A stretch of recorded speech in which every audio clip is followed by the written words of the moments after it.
সাইদি মাহফিলের ভিতরে বলছিল, আল্লাহ যারা আমাকে ইসলামের দৃষ্টিতে আল্লাহ যারা ভালোবাসে গো, এই মানুষগুলোকে তো আমি বলতে পারবো না।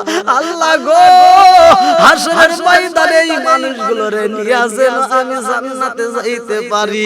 আল্লাহ গো, এই মানুষদেরকে আমি বলতে পারবো না। এ আমার মুরব্বি বাবারা, জীবনে কত কত ওয়াজ শুনলাম, জীবনে কত ওয়াজ করলাম, আপনারা তো কত ওয়াজ শুনলেন, কিন্তু এই পাখিটার কথা আমরা বলতে পারবো না।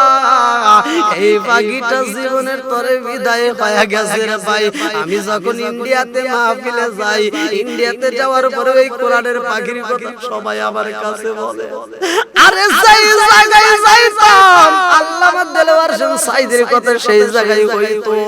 এই পাখির কথা বন্ধ হয়ে গেছে রে।